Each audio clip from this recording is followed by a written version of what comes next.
You disgusting piece of work. Welcome, one and all, to another round of the book reviews. And I am disgusted. I am shaming you because today we're reading from the book So You've Been Publicly Shamed by Jon Ronson, the man with one of the best names out, Jon Ronson. Who would call their kid that? I don't know. This book was published in 2015, and Jon Ronson is a gonzo journalist. So if you haven't heard of gonzo journalism before, it was made famous basically by Hunter S. Thompson. And it's where the journalists themselves sort of, their writing gets rid of any appearance of objectivity. And it is a very internal, subjective experience of the writing of the story they're covering, with a very deep immersion, a deep dive into the story, and includes the author in the story themselves. So Jon Ronson's very sort of, I guess, famous for this, or this is how he works, his style. And so he's written a couple of other books which are quite famous. The Men Who Stare at Goats, which was made into a film with Brad Pitt, and The Psychopath Test, which is also another book I'm actually reading at the moment.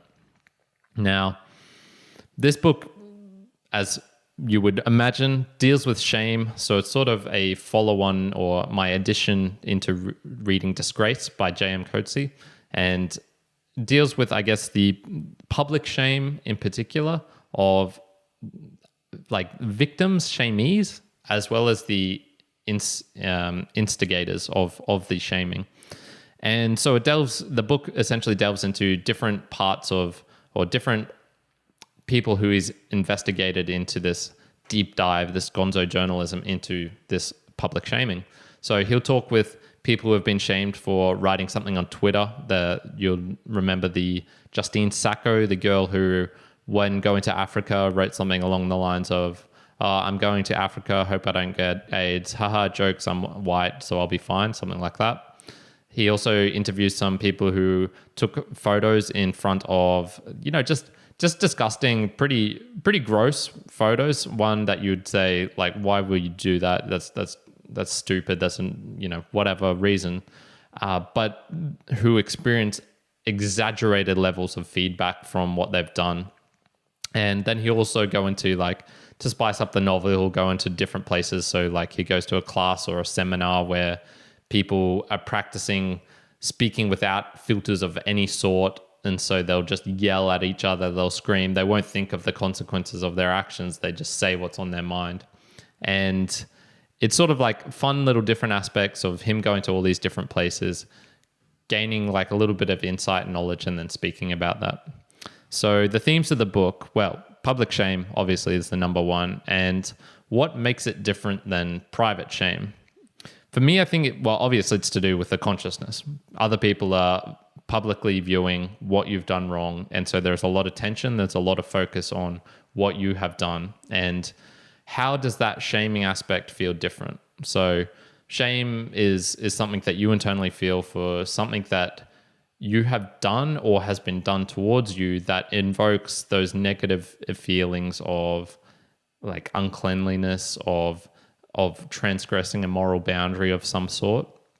And the public shaming version of that is just obviously everyone else knows that, and then they're heaping their scorn, their judgments on you, and you're feeling that as well. So it's obviously the aspect of being conscious. So here's a couple of examples that prove that we do actually feel it in different areas, not just in shame. So one of the things he talks about in the book is speed signs. So obviously you'll have a speed sign, say is 50 kilometers an hour, and then you'll see sometimes underneath that an electronic sign that says your speed is 52, 55. And what that actually does is it's sort of like a hijacking the empathy or hijacking the consciousness of other people, in that if you're doing 52 Ks an hour, you will slow down even if there's no one else on the street looking. It's just you and the visual information. But that visual information is available to other people to witness. So there's something, I guess, to be said about even if your transgression is a private thing and no one else is looking, it's almost like nowadays that there is the possibility, especially with social media, for it to become a public thing, which is a very different sort of of feeling, and it also gets you out of your own head. So when you think about it, you can feel this internal shame, and it's like you directing inwards, just looking at yourself, versus when it's a public shaming, you're looking through the eyes of the other person at yourself, and then feeling the shame and all the things that come with that. So it's sort of almost like a doubling of intensity in a way. You could think about it. It's like when it's just you, you're judging yourself. When it's others, another person, that's a doubling. And so does that mean it's a triple, a quadruple, a million times stronger if it's a million people looking at you? Obviously, you can't feel a million people scorn in a way, but when it's a social media sort of thing, you can, because it's all these other people coming at you.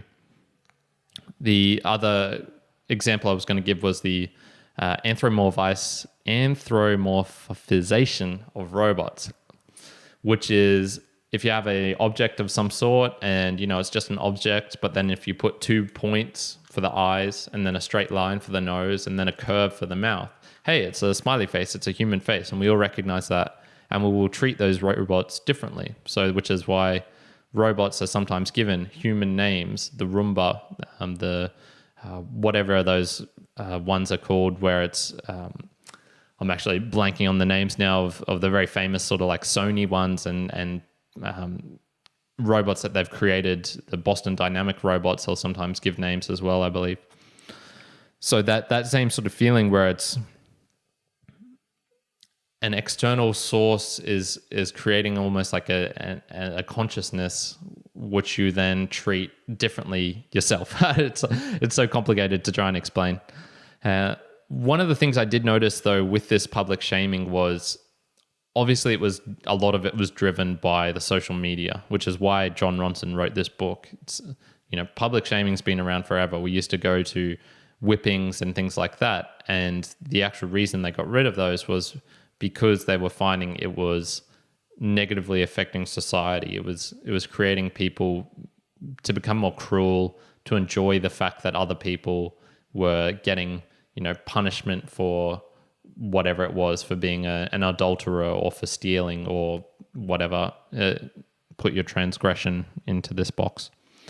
And one of the things I noticed was, obviously, so a lot of the people with stories in this novel were affected because they had this vast online shaming, and it made me care. Like, why do you care about this online persona of yourself?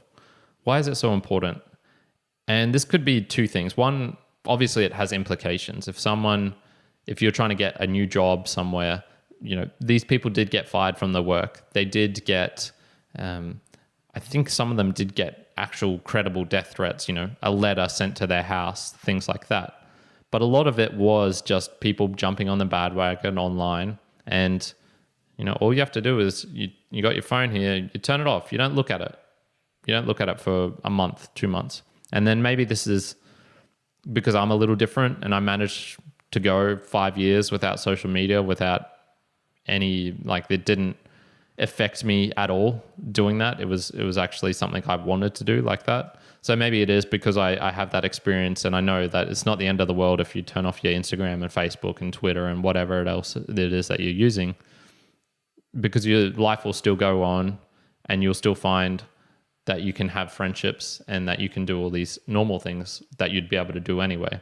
So I guess for me, it's like, yes, it has implications, but I think people overestimate how much implication stuff that's happening on social media actually has on your life, such as, and I'd include politics in the same realm, and I guess like drama and things like that, just things which I think don't really impact you at all, but because they're so engaging and they have such take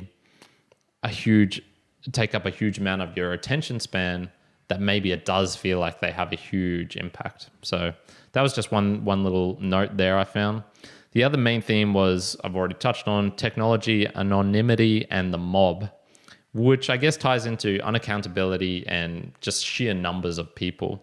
And so of the two, it seems for me that definitely that accountability, or having no accountability, is the driver. That's the thing which allows people to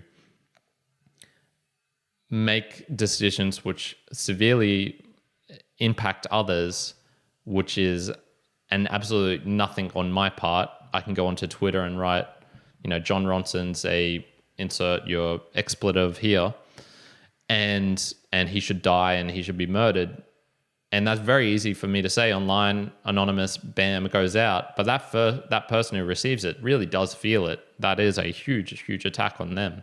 So I think the accountability, it's not the problem of there being a mob. It's that the mobs are fine. We all get together in mobs all the time. You go to a event, a big Zumba class. You go to a sports stadium to join in on your favorite team, whatever it is. The problem is when you're lost in the mob and you can do whatever you want in the mob, that's when I think the bad things really start to happen. So the numbers aspect of social media isn't really that bad of a thing. It's more just the accountability. People can do what they want without having the actions come back at them. So yeah, it's I guess like, should technology be used to find our optimal Dunbar's number online, or do we need to adapt? So obviously with social media, we can connect with vast numbers of people from all around the world.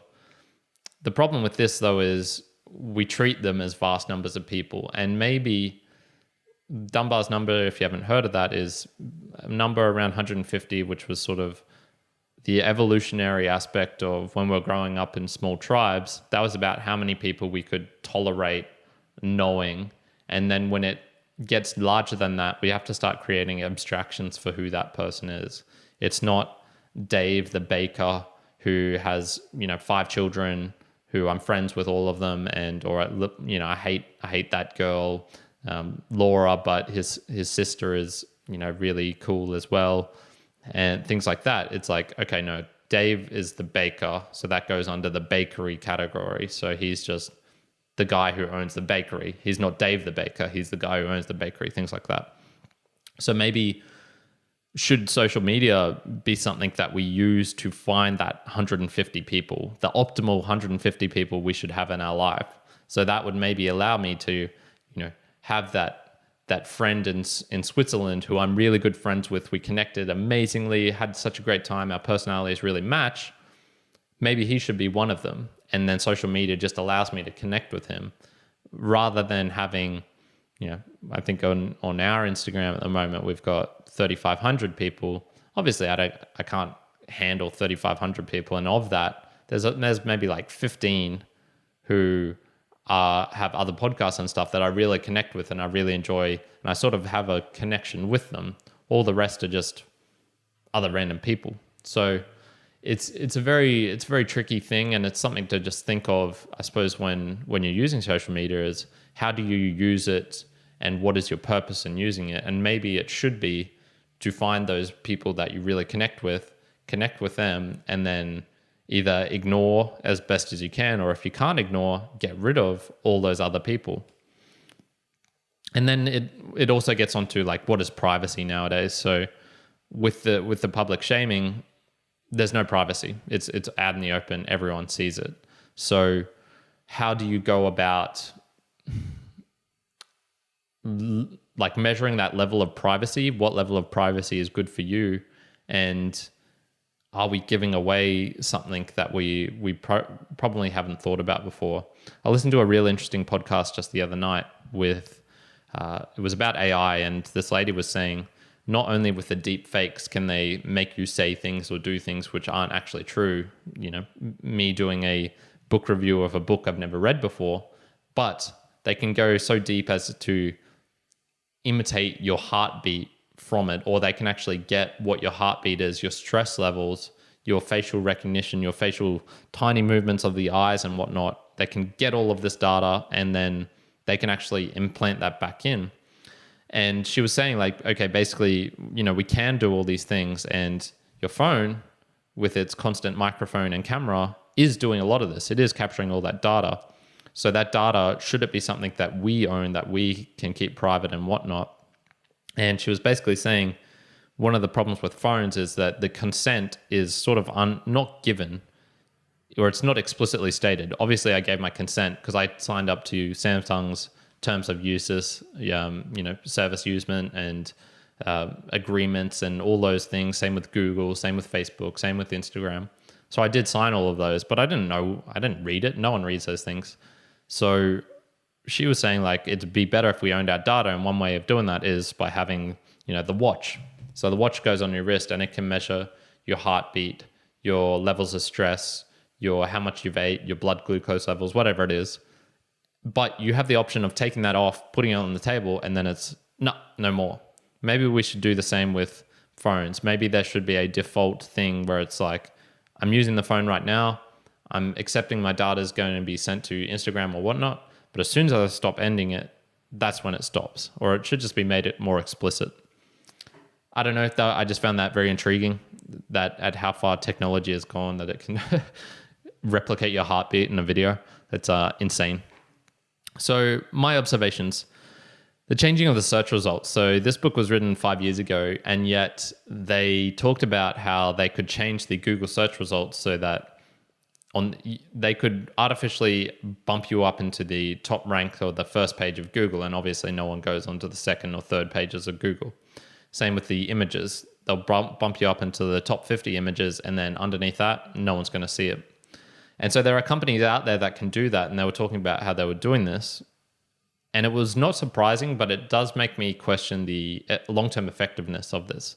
So they actually did this for one of the ladies, Lindsay Stone, and they said, yeah, we've fixed it. She's now the top search results for her are cat videos, are her talking about her experiences traveling, of all these, neutral or slightly positive things.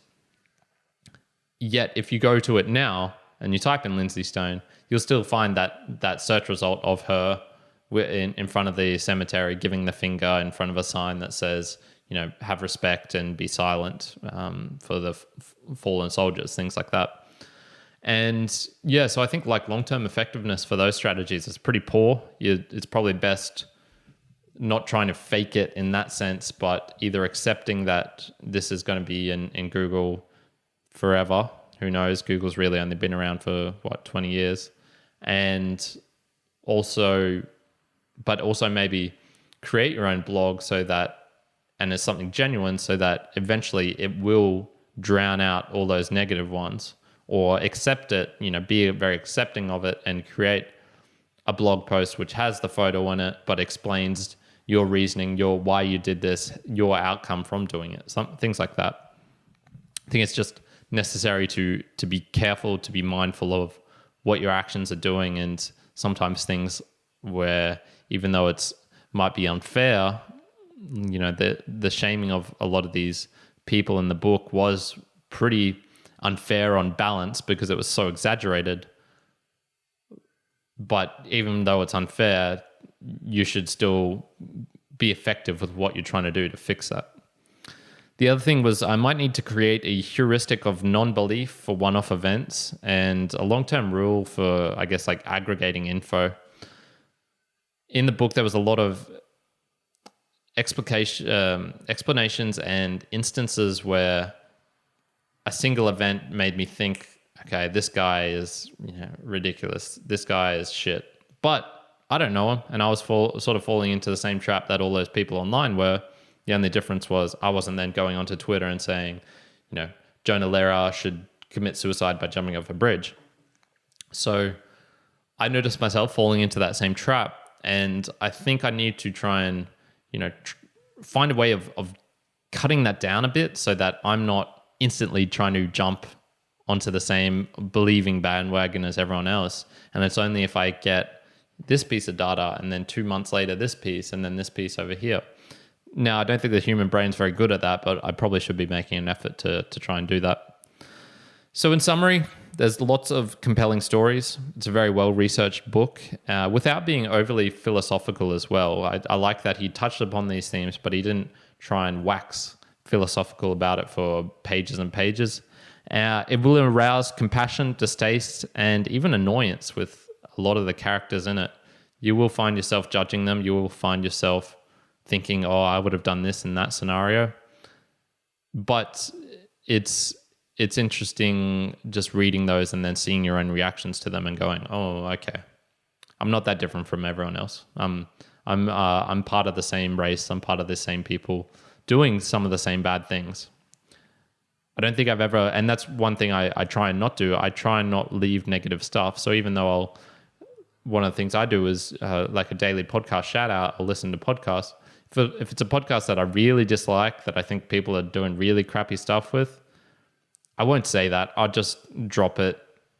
They can get that information elsewhere by either realizing someone who is maybe a bit more confrontational than me, telling them, hey, your podcast is kind of crap, you've got some crap views, or they'll just notice in the search results that no one's interested and eventually, learn from that.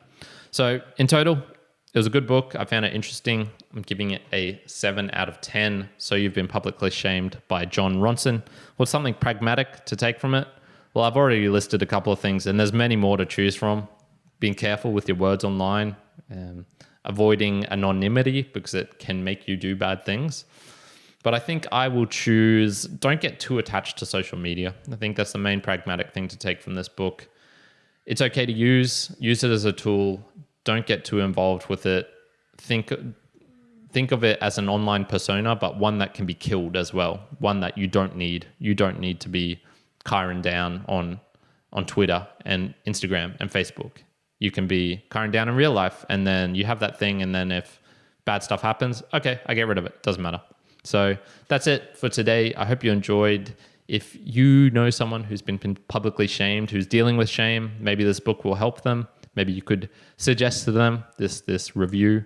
And I would appreciate if you could tell other people if you're enjoying these reviews.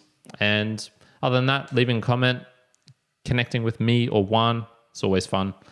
I'm going to leave it right there. Kyrin out.